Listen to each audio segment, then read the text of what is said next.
तो नमस्कार बच्चों, 8वीं क्लास के सामाजिक का हमारा चैप्टर है और 8वीं क्लास के सामाजिक का जो चैप्टर है वो हम करेंगे आज कि किस प्रकार से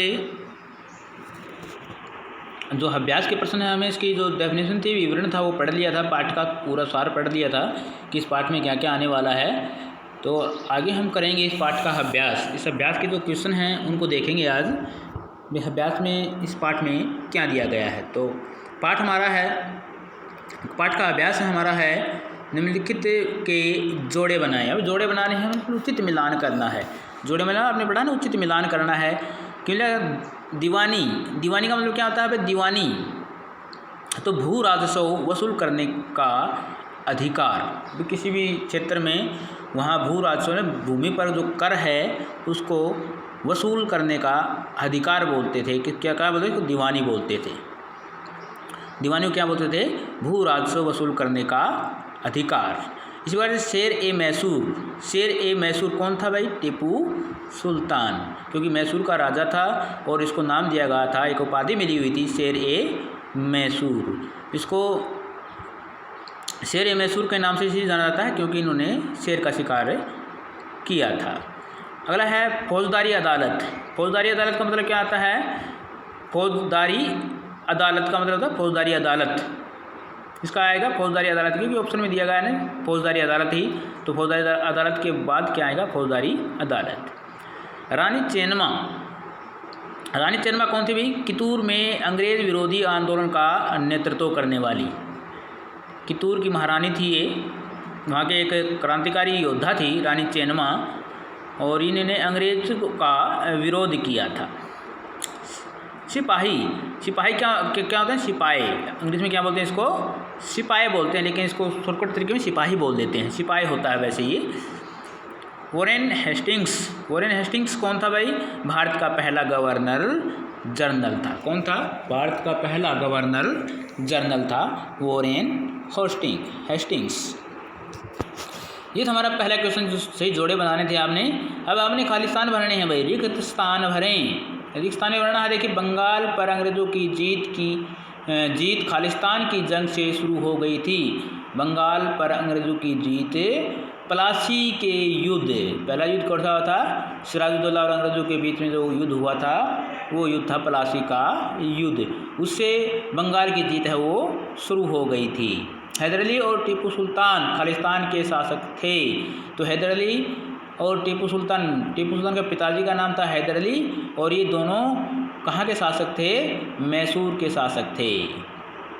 डहलौजी, अब डहलौजी ने खालिस्तान का सिद्धांत लागू किया। अब डहलौजी ने किया था लैप्स यानी विलय की नीति का सिद्धांत है वो लागू किया था। अभी किसी भी राजवंश के अगर उसका उत्तराधिकारी नहीं है तो उसका जो साम्राज्य है वो ब्रिटिश शासन में, ब्रिटिश अधिकार क्षेत्र में आ जाएगा।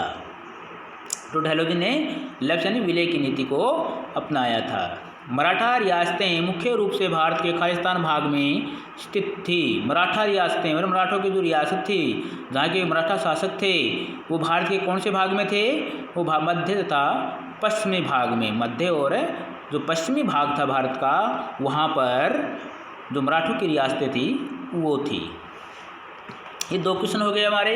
अब सही और गलत बताना है, कौन सी बात सही है और कौन सी बातें गलत है। मुग़ल साम्राज्य 18वीं सदी में मजबूत होता गया, बिल्कुल गलत बात है। मुग़ल साम्राज्य 18वीं सदी में कमज़ोर होता चला गया था, क्योंकि उसके बहुत से जो साम्राज्य था उसका लंबा चौड़ा था और बहुत से शासक थे वो उसके अंग्रेज़ों के अधीन हो गए थे। इसलिए मुग़ल साम्राज्य 18वीं सदी में पतन की ओर चला गया था। English east India company Bharat के साथ व्यापार करने वाली एकमात्र यूरोपियन कंपनी थी। English east India company Bharat में व्यापार करने का एक, मतलब यूरोप से अनेकों कंपनियां भारत के अंदर आई थी। बहुत सी कंपनियां भारत के अंदर व्यापार करने के लिए आई थी, इसलिए हम इसको गलत कहेंगे। क्यों कहेंगे? क्योंकि एक ईस्ट इंडिया कंपनी भारत में व्यापार नहीं कर रही थी, क्योंकि उसके साथ साथ और भी अन्य कंपनियाँ, पुर्तगाली थे, डच थे, हुण थे, बहुत सी ऐसी कंपनियाँ थी जो भारत के अंदर व्यापार कर रही थी। ये भी गलत है। तीसरा हमारा महाराणा रणजीत सिंह पंजाब के राजा थे। महाराणा रणजीत सिंह पंजाब के राजा थे, बिल्कुल सही बात है। महाराणा रणजीत सिंह कहाँ के राजा थे? पंजाब के राजा थे। अंग्रेज़ों ने अपने कब्जे वाले इलाकों में कोई शासकीय बदलाव नहीं किए। ये भी गलत है, क्योंकि अंग्रेज़ों ने अपने जितने भी शासन वाले जो जहाँ पर इन्होंने अपना शासन स्थापित किया था वहाँ पर अपने अधिकार क्षेत्र वाले इलाकों में इन्होंने शासकीय बदलाव किए थे, बहुत ज़्यादा शासकीय बदलाव किए थे इन्होंने। तो ये हमारा ये भी गलत है। अगला क्वेश्चन हमारा है क्वेश्चन नंबर 4, यूरोप की व्यापारिक कंपनियां भारत की तरफ क्यों आकर्षित हो रही थी? यूरोप की जो व्यापारिक कंपनियां थी वो भारत की तरफ आकर्षित क्यों हो रही थी? भारत को ही अपना बाजार क्यों मान रही थी? भारत से अच्छा माल मिल रहा था या और कुछ क्या कमी थी भारत के अंदर कि भारत जो जितने भी यूरोपीय कंपनियां थी वो भारत की ओर भागी दौड़ी हुई आ रही थी। तो उस समय यूरोप के बाज़ारों में भारत से बने बारीक सूती कपड़े और रेशम की बहुत मांग थी। यूरोपीय जो कंपनियां थी भारत की तरफ आ रही थी क्योंकि भारत में बने हुए बारीक सूती कपड़े और रेशम की बहुत मांग विश्व बाज़ार में थी। यहाँ से बना हुआ जो कपड़ा था बहुत बारीक सूती कपड़ा और रेशमी कपड़ा था, बहुत सुंदर ढंग से बना करके यहाँ से भेजा जाता था। और यूरोपीय जो बाज़ार था, अंतर्राष्ट्रीय जो यूरोपीय बाज़ार है, उसमें इसकी बहुत ज़्यादा मांग थी। इसके अतिरिक्त क्या था भाई? काली मिर्च, लौंग, इलायची और दालचीनी की बहुत मांग थी। और यहाँ के जो मसाले हैं मिर्च, लौंग, इलायची, दालचीनी, इनकी भी जो अंतर्राष्ट्रीय जो बाज़ार थे, विश्व को यूरोपीय में जो बाज़ार थे उनमें बहुत मांग थी। यूरोप के व्यापारी इन वस्तुओं को सस्ते मूल्यों पर खरीदते थे। और दूसरी बात क्या थी कि यूरोप के जो व्यापारी थे भारत से इन चीज़ों को बहुत कम कीमत पर खरीदते थे, क्योंकि यहाँ लाभ ज़्यादा होता था। बहुत कम कीमत पर यहाँ से खरीद करके यूरोपीय बाज़ारों में भारी मूल्यों पर बेचते थे, इसलिए इनकी यहाँ पर बहुत ज़्यादा बचत है वो होती थी, बहुत ज़्यादा लाभ है वो कमाते थे। इसलिए यूरोपीय कंपनियाँ भारत की ओर आकर्षित हो रही थी। तो ये था हमारा क्वेश्चन नंबर 4, भारत की तरफ यूरोपीय कंपनियाँ क्यों आ रही थी। क्वेश्चन नंबर 5 का है, बंगाल के नवाबों और ईस्ट इंडिया कंपनी के बीच किन बातों पर विवाद थे? बंगाल के जो नवाब थे उनमें और ईस्ट इंडिया कंपनी में किन बातों पर विवाद, आपस में जो टकराव था वो किस बातों पर था? तो नवाब ने कंपनी को कर में छूट देने से मना कर दिया था। पहली बात तो क्या थी, नवाब ने क्या किया? कंपनी को कर में छूट देने से मना कर दिया था। दूसरी बात, व्यापार का अधिकार देने के बदले में नवाबों ने कंपनी से नजराने मांगे, परंतु कंपनी टैक्स चुकाने को तैयार नहीं थी। अब व्यापार का अधिकार देने के लिए नवाब ने क्या किया? कंपनी को नजराने भी, यहाँ मेरे राज्य मुझे भी कुछ मिलना चाहिए, ठीक है ना। तो कंपनी ने क्या किया? टैक्स देने से क्या कर दिया? मना कर दिया। हम टैक्स नहीं देंगे, हम तो पूरा व्यापार करना चाहते। इस बात पर कहाँ सुनी थी। तीसरी बात है, कंपनी ने नवाब ने क्या कंपनी को सिक्के ढालने का अधिकार देने से मना कर दिया। अब कंपनी क्या करना चाहती थी? अपने खुद का सिक्के, अपने खुद के पैसे बनाना चाहती थी। तो नवाब ने क्या किया? इसको मना कर दिया, भी तुम अपने खुद के जो सिक्के हैं, करेंसी उजारी नहीं कर सकते। और किलाबंदी पर रोक लगा दी और अपने विस्तार, अपना जो कंपनी का जो विस्तार था उसको रोक दिया, भी तुम अपना जो क्षेत्र है उसको नहीं बढ़ा सकते। इससे कहासुनी हो गई थी। नवाब ने कंपनी पर कर न अदा करने के साथ साथ असम्मानजनक पत्र लिखने का भी आरोप लगाया। तो कंपनी ने क्या किया? नवाबों ने कंपनी पर क्या, ये तो कर नहीं दिया उनको, और एक असम्मानजनक भी, उनको सम्मान भी नहीं देना चाहते थे जो लोग थे, कंपनी के जो अधिकारी थे वे, इसलिए इनमें कहासुनी हो गई थी। कंपनी ने नवाबों को आरोप लगाया कि उनके अधिकारी कंपनी के व्यापार को नष्ट कर रहे थे तथा उनसे अधिक चुंगी कर देना पड़ता था। कंपनी ने नवाबों को क्या आरोप लगाया कि जो नवाब हैं वो कंपनी के व्यापार को नष्ट करना चाहते हैं और उनको ज़्यादा लगान वसूल करना चाहते हैं। इस कारण से भी कंपनी और नवाबों के बीच कहासुनी थी। तो क्वेश्चन नंबर देखिए अगला, क्वेश्चन नंबर 6 का है, दीवानी मिलने से ईस्ट इंडिया कंपनी को किस तरह फ़ायदा पहुंचा? अब दीवान खुद बन बैठे ईस्ट इंडिया कंपनी के। ईस्ट इंडिया कंपनी अपने जो क्षेत्र साम्राज्य का विस्तार कर रही थी, करने लगी। अब नवाबों को हटा दिया वहाँ से, खुद युद्ध जीते उन्होंने, कई 2-3 युद्ध जीतने के बाद खुद नवाब बन बैठी। तो अब नवाब मिलने से ईस्ट इंडिया कंपनी को फ़ायदे बहुत हुए। क्या कौन कौन? दीवानी मिलने से ईस्ट इंडिया कंपनी को क्या क्या फ़ायदे हुए देखते हैं हम। इसके कारण कंपनी को बंगाल के विशाल राजस्व संसाधन पर अधिकार मिल गया। कंपनी को बंगाल का जितना क्षेत्र था उस पर अपना संसाधन चलाने का, अपना कर वसूलने के सारे अधिकार उनको मिल गए। ईस्ट इंडिया कंपनी को भारत से खरीदारी के लिए ब्रिटेन से सोना चांदी मंगवाने की आवश्यकता नहीं पड़ी। अब ईस्ट इंडिया कंपनी ने क्या किया, भारत से खरीदारी करने के लिए, भारत की जो वस्तुओं की जो खरीदारी थी उनको करने के लिए पहले वो ब्रिटेन से सोना चांदी मंगवाते थे, फिर भारत की वस्तुओं को खरीदते थे। अब उनको बंगाल से इतना भू राजस्व मिल जाता था कि उनको ब्रिटेन से सोना चांदी मंगवाने की आवश्यकता नहीं थी। तो उसने बंगाल से प्राप्त राजस्वों से कंपनी अपनी सेना को भी संभाल सकती थी, अपने किले तथा दफ्तरों का निर्माण भी कर सकती थी। अब कंपनी को इतना फ़ायदा हुआ राजस्व मिलने से कि वो अपनी सेना को संभाल सकते थे, किले का निर्माण कर सकते थे, अपने दफ्तर में जितने अधिकारी थे उनको पे दे सकते थे। इन सारी चीज़ों का निर्माण है वो उसने करने लगी। क्वेश्चन अगला हमारा, east India company Tipu Sultan को खतरा क्यों मानती थी। अब east India company Tipu Sultan से घबरा रही थी। क्यों घबरा रही थी देखिएगा, इसके कुछ कारण थे। टीपू का फ्रांसीसी व्यापारियों से घनिष्ठ संबंध था। फ्रांसीसियों ने उसे सेना के आधुनिकीकरण में सहायता की थी। अब टीपू सुल्तान अंग्रेजों के साथ व्यापार नहीं करता था, किसके साथ करता था, फ्रांसीसी व्यापारियों के साथ अपना व्यापार करता था। उनकी घनिष्ठ मित्रता थी, संबंध अच्छे थे। क्यों थे, क्योंकि फ्रांसीसी सेना ने टीपू सुल्तान की सेना को आधुनिकीकरण की सहायता दी थी, अच्छी प्रकार से उनको यूरोपीय ढंग से उसको टेक्निक है वो सिखाई थी। दूसरी बात भाई, टीपू ने भी अंग्रेजों की बुरी नीयत से पहचान चुका था, वह अंग्रेजों को देश से निकालना चाहता है। और टीपू सुल्तान अंग्रेजों की बुरी नीयत को पहचान चुका कि व्यापार करने नहीं आए यहाँ पर, ये यहाँ भारत को अपना गुलाम बनाने के लिए आए हैं। तीसरी बात भी, सन 1785 में टीपू सुल्तान ने अपनी रियासत में पड़ने वाली बंदरगाहों से चंदन की लकड़ी, काली मिर्च और इलायची का निर्यात रोक दिया। और सन 1785 में टीपू सुल्तान ने क्या किया, अपनी जो रियासत में पड़ने वाली जितनी बंदरगाहें थी उन बंदरगाहों से चंदन की लकड़ी के, काली मिर्च के, इलायची के निर्यात को रोक दिया था। इसलिए जो अंग्रेज थे वो टीपू सुल्तान से तो खतरा मानते थे। टीपू सुल्तान को किसी प्रकार से इसके शासक से यहाँ से हटाया जाए ताकि हमारा व्यापार है वो अच्छी तरह से चल सके। अगला क्वेश्चन है भाई, सब्सिडियर अलायंस यानी सहायक व्यवस्था क्या थी। सहायक संधि कैसी, सहायक संधि क्या थी। सब्सिडियर अलायंस को अंग्रेजी में कहते हैं, तो हिंदी में कहते हैं सहायक संधि। तो लॉर्ड वेलजियम ने सब्सिडियर अलायंस यानी सहायक संधि व्यवस्था चलाई। किसने चलाई थी, लॉर्ड वेलजी ने। लॉर्ड वेलजी ने सहायक संधि चलाई थी। यह सहायक व्यवस्था अंग्रेजी कंपनी और देशी राजाओं के बीच की जाती थी। किसके बीच थी ये, अंग्रेजी कंपनी और राजाओं के बीच ये सहायक संधि होती थी।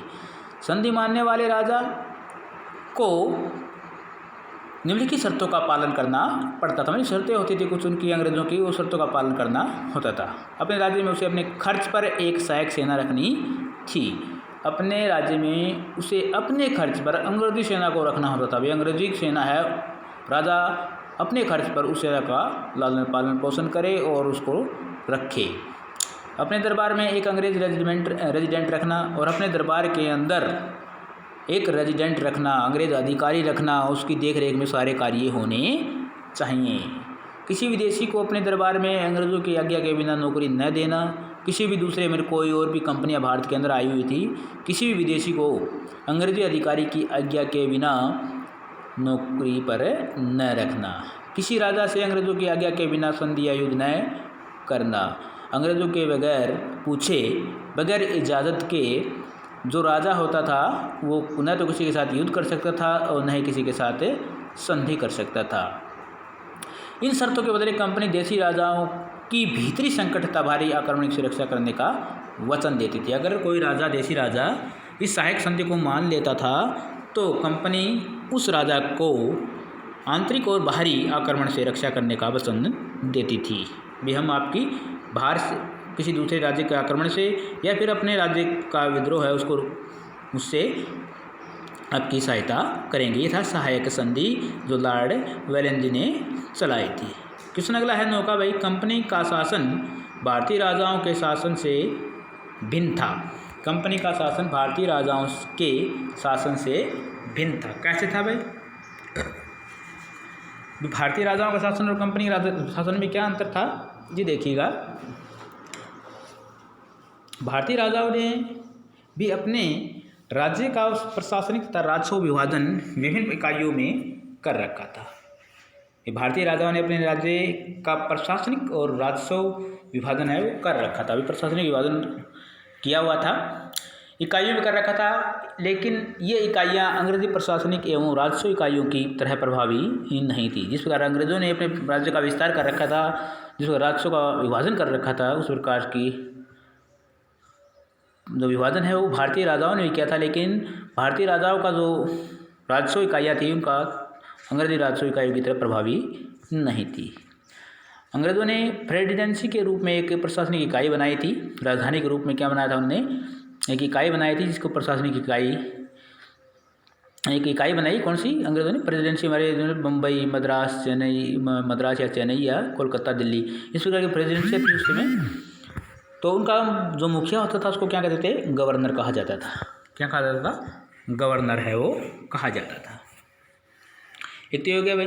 दूसरा है राजाओं की न्यायिक प्रणाली भी प्रभावी नहीं थी, क्योंकि सारे मुकदमे फौजदारी तथा दीवानी की सुनवाई एक ही अदालत में करती थी। भारत के राजा की जो न्यायिक प्रणाली थी वो सही नहीं थी, प्रभावी नहीं थी। वो फौजदारी तथा दीवानी मुकदमे सारे एक ही अदालत में करती थी, जबकि अंग्रेजी काल में ये अदालतें अलग अलग होती थी। कलकत्ता में सर्वोच्च न्यायालय की स्थापना थी। जिला स्तर पर अलग अलग फौजदारी तथा दीवानी अदालतों की स्थापना की हुई थी। लेकिन अंग्रेज़ों ने क्या कर रखा था, अपनी जो प्रशासनिक न्यायिक प्रणाली थी उसको बांट रखा था। कोलकाता के अंदर क्या था? सर्वोच्च न्यायालय था, और क्षेत्रों में क्या थे? दीवानी और फौजदारी जो मुकदमे होते थे उनके लिए अदालतें स्थापित कर रखी थी। अंग्रेज़ों ने पुलिस तथा राजस्व व्यवस्था में भी सुधार, बहुत अच्छा सुधार था उनका। पुलिस का और राजस्व सुधार था वो बहुत अच्छा था। अब अगला है क्वेश्चन नंबर 10 का, कंपनी की सेना की संरचना में आए बदलावों का वर्णन कीजिए। कंपनी की सेना की संरचना में आए हुए बदलावों का वर्णन करना है। तो ईस्ट इंडिया कंपनी का स्वरूप धीरे धीरे व्यापारिक से राजनीतिक रूप धारण कर रहा था। बंगाल की विजय के बाद कंपनी ने बम्बई तथा मद्रास पर भी विजय प्राप्त कर ली थी। इस कारण कंपनी की सेना की संरचना में बहुत बदलाव आने लगे थे, और 18वीं सदी में अवध और बनारस जैसी रियासतों में किसानों की भर्ती करके उन्हें पेशेवर सैनिक प्रशिक्षण दिया जाने लगा। ईस्ट इंडिया कंपनी ने जब अपनी सेना के लिए भर्ती आरंभ की तो उससे भी यह तरीका अपनाया गया। तो अब क्या कहा गया है यहाँ पर, सेना की संरचना भी, सेना की संरचना किस प्रकार हुई? ईस्ट इंडिया कंपनी धीरे धीरे व्यापारिक से राजनीतिक रूप धारण हुई। पहले व्यापारी थे, अब वो राजा बनने की जो रूपरेखा वो तैयार करने लगे थे। वो बंगाल की विजय के बाद धीरे धीरे बम्बई, मद्रास, ठीक है ना, इन पर विजय प्राप्त कर ली, और कंपनी की सेना की संरचना में बहुत बदलाव आने लगा। अब क्या हुआ, अवध और बनारस जैसी रियासतें थी, वहाँ पर किसानों को उन्होंने भर्ती किया अपने सेना के अंदर, और उनको क्या बना दिया? सैनिक बना दिया, सैनिक प्रशिक्षण दिया जाने लगा। और ईस्ट इंडिया कंपनी जब अपनी सेना की भर्ती की आरंभ की तो यही तरीका उन्होंने भी अपना लिया। अंग्रेज अपनी सेना को क्या करते थे? सिपाही यानी आर्मी कहते थे, और सिपाही जो शब्द है वो भारतीय शब्द क्या है? सिपाही भी बन जाता है। अंग्रेजी में सिपाही बोलते हैं और भारतीय शब्द में।